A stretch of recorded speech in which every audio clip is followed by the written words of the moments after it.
candidatas, pasearnos por los sitios y hablar de tú a tú con la gente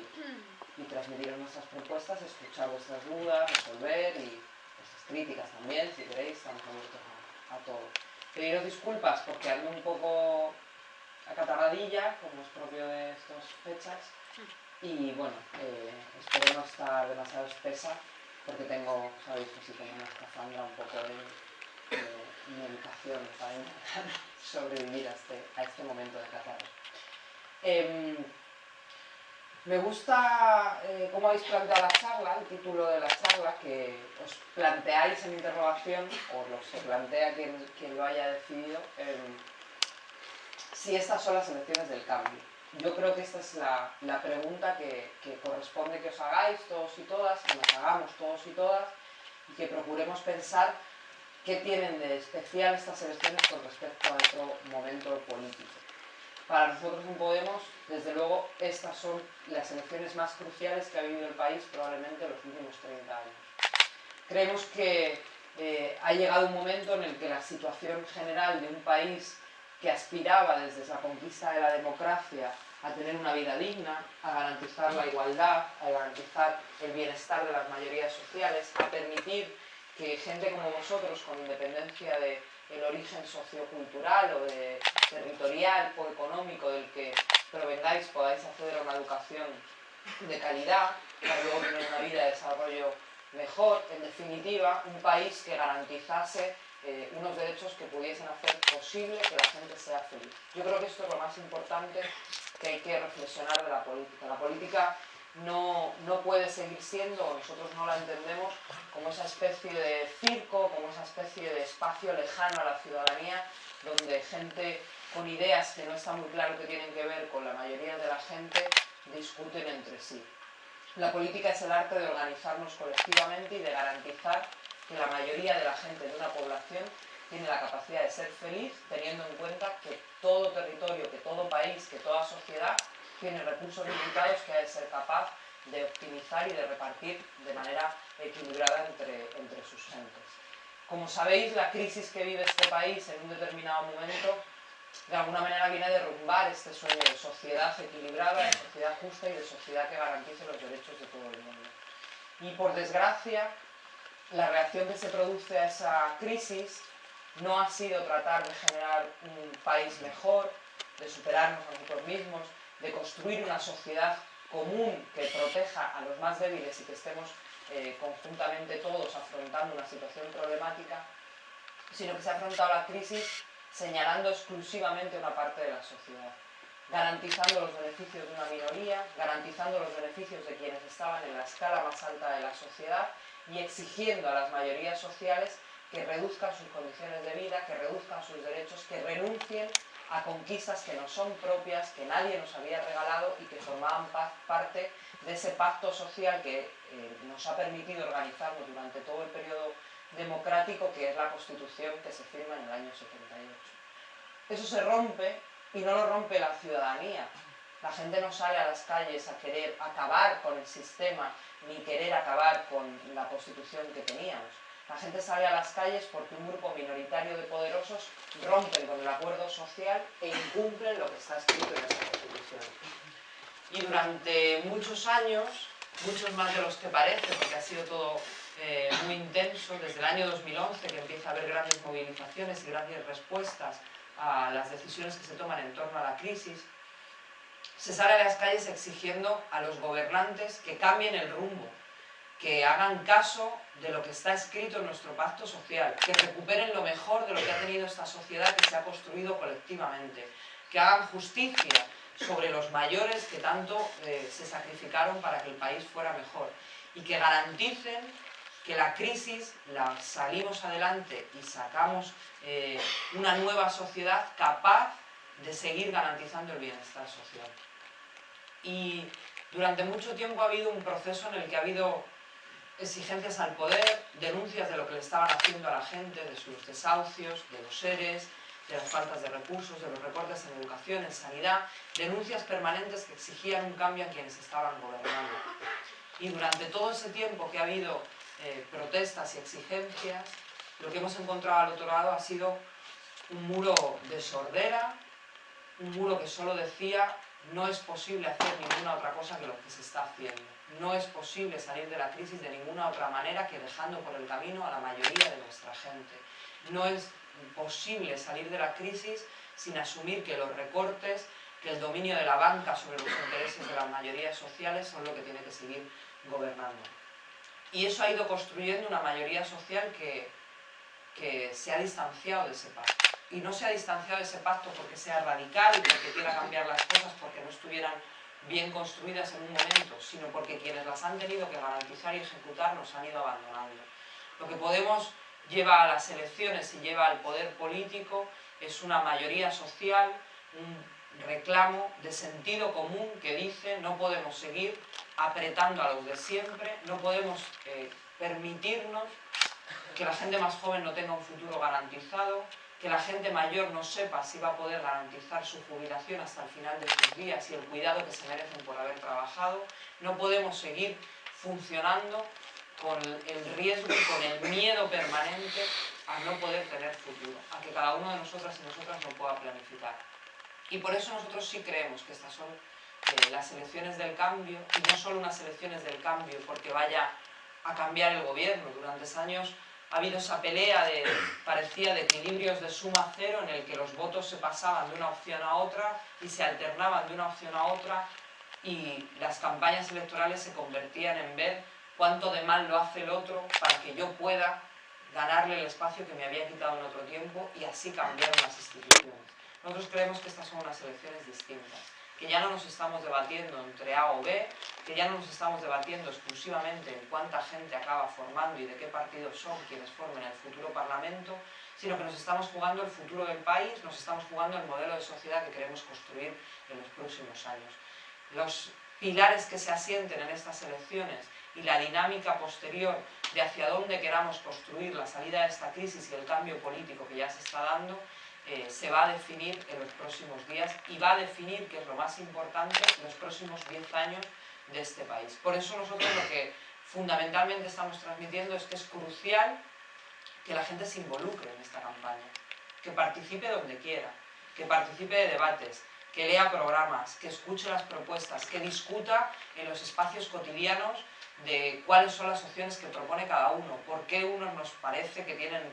razón en el diagnóstico y no nos gustan las propuestas, o viceversa, o qué propuestas nos gustan de unos y qué propuestas nos gustan de otros. Y que la gente participe de un momento que es histórico y que queremos que sea histórico para la mayoría social. Podemos no nace para ser el partido nuevo que hace historia en sí mismo. Podemos nace para recuperar una sociedad activa que es capaz de ser protagonista del futuro que va. De un compromiso para esos futuros, para esos 10 años que nos quedan por construir. Un compromiso de por dónde nosotros queremos garantizarlo, y un compromiso que lo visualizamos en que, en la medida en que se ha roto el pacto constitucional y lo han roto los poderosos, la sociedad y las mayorías sociales tenemos la obligación de recuperar el control de esta democracia y de recuperar un proyecto político de un nuevo proceso constituyente, de una nueva constitución que nos dotemos colectivamente, de una apuesta que se centre básicamente no en promesas electorales, no en propuestas a las que ponerle peguitas de quítame una coma o ponme la otra, sino en garantías. Nosotros creemos que este país necesita garantía de futuro y garantía de que los próximos 10 años van a recuperar lo mejor que construimos colectivamente, nuestros derechos, nuestra sociedad. Y en eso articulamos una propuesta política que no es exclusivamente un compromiso ni una promesa electoral, son garantías. 5 garantías constitucionales que tienen que ser trasladadas a la Constitución y que tienen que ser la base del nuevo acuerdo de país en el que participe todo el mundo. Y para hacer 5 garantías que desde luego partan de recuperar la democracia y recuperar el poder de la gente, la primera no puede ser otra más que una garantía democrática. Una garantía democrática que le devuelva a la ciudadanía la capacidad de la toma de decisiones, que le devuelva a la ciudadanía una representatividad equilibrada, que cambie por fin, después de años de una ley electoral injusta que no representa fielmente la opinión de las mayorías sociales, a una nueva ley electoral que garantice que cada voto de cada persona en este país, de cada rincón de España, vale lo mismo y está igual de representado en el Parlamento. Pero además una garantía democrática que exija que los ciudadanos puedan hacer revocatorios a los gobiernos que no cumplen con sus compromisos, a los gobiernos que flagrantemente incumplen y que radicalmente incumplen lo que han comprometido que iban a hacer y que desvían la propuesta política que habían construido. Una garantía democrática que en definitiva le devuelva la democracia a la gente y no la secuestre por parte de los partidos, que han sido siempre la mediación entre la ciudadanía y la política o la gestión cotidiana. La segunda garantía, y muy vinculada a esta, es saber que hemos vivido un momento en el que mientras se nos exigían todos los recortes, se nos exigían todos los sacrificios, asistíamos indignados y alucinados en algunos casos a una proliferación de casos de corrupción en el que los intereses de la mayoría se sometían a los intereses de una minoría. No solo los casos en los que se ha robado dinero, también los casos en los que las puertas giratorias han sido la norma y la forma de tomar decisiones políticas. Unas puertas giratorias en las que las decisiones que nos afectan a todos y que deberían estar pensadas para el país y para su gente, estaban pensadas para las personas que iban, después de ser gobierno, a ocupar asientos en las grandes empresas que acababan privatizadas. Por eso nosotros planteamos que tiene que haber un cambio radical, un control radical de lo que se han llamado las puertas giratorias y acabar con esa especie de costumbre en el que el ministro de Energía acaba sentado en el Consejo de Administración de las grandes eléctricas y el de Comunicaciones acaba en las como Movistar o en las grandes empresas de telecomunicaciones. Pero además planteamos que la mejor herramienta y la mejor vacuna contra la corrupción es la transparencia. Saber cómo se toman las decisiones, quién toma las decisiones, quién está influyendo en las decisiones que toman los gobiernos y saber cómo se gastan los dineros públicos. Hoy mismo se ha presentado en la Asamblea de Madrid,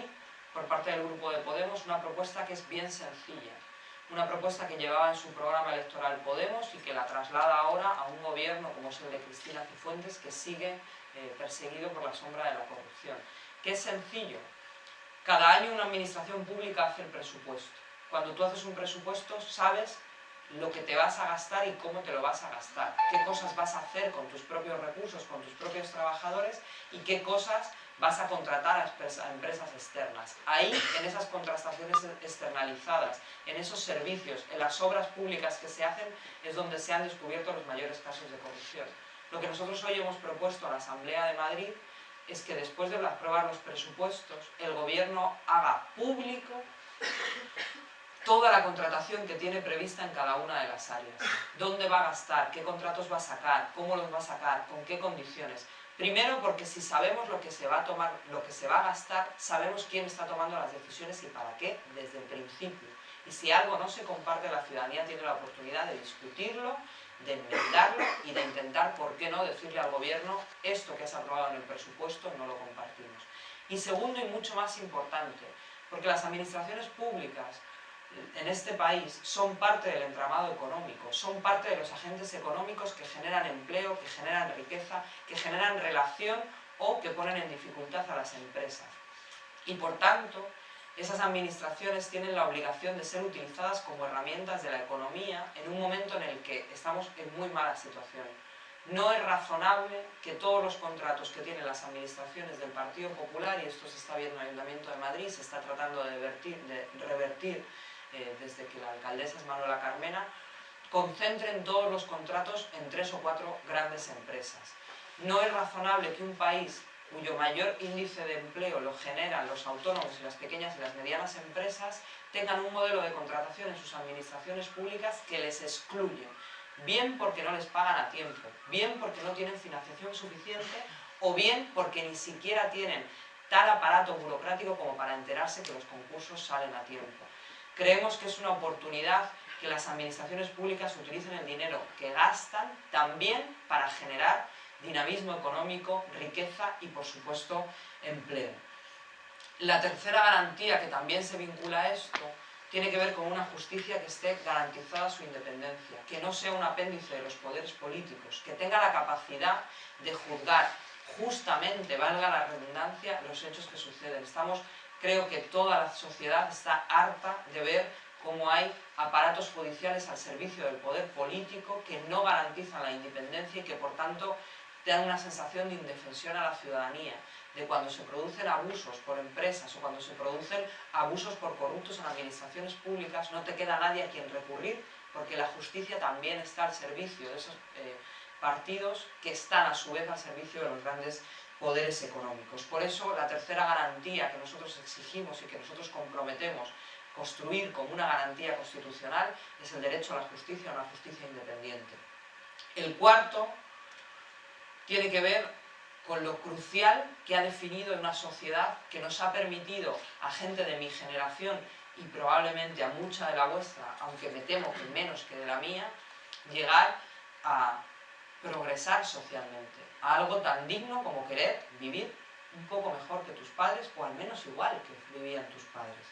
Esto tiene que ver con los derechos sociales, con el concepto de ciudadanía. Uno no es ciudadano si no puede ejercer sus derechos fundamentales, si depende de las condiciones materiales en un mercado leonino para poder tener educación, para poder tener sanidad, para poder tener una vivienda, para poder tener incluso derechos que son fundamentales en el conjunto del descenso a bienes básicos como es el agua, como es la energía, sin los cuales no se puede desarrollar una vida digna. Y eso es un paquete de derechos sociales que tiene que ser garantizado constitucionalmente y que tiene que ser implementado como un compromiso de que a 10 años vista este país vuelve a estar orgulloso de sus servicios públicos y de una sociedad que tiene herramientas para garantizar la igualdad de condiciones para todos los ciudadanos. Y el último, y con esto lo dejo y os doy la palabra para que me hagáis preguntas, el último es entender que este país es un país plural y que lo ha sido siempre, y que no podemos seguir permitiendo que gobernantes que no quieren asumir sus errores utilicen a las mayorías sociales de cada territorio para enfrentarlas entre sí. Este país es un país plural y tiene que articularse territorialmente de una forma que permita que esa plurinacionalidad, que esas identidades diversas, que esa diversidad que nos hace grandes como país y que nos constituye como un país especial, estén enfrentadas entre sí. Y esto solo se resuelve por mecanismos democráticos, solo mediante la formulación de salidas al modelo territorial colectivamente, que sean decididas por el conjunto del país y por supuesto por los territorios que tienen peculiaridades, es posible salir de una crisis que nos han metido y en la que es desde luego un choque de trenes permanente que no sirve para volver a tener un proyecto colectivo de país. Por tanto, estas son las 5 garantías que Podemos estructura como el compromiso y como la voluntad, no solo de lo que decimos que nosotros vamos a hacer, sino fundamentalmente lo que queremos que este país construya colectivamente para los próximos 10 años. Gracias.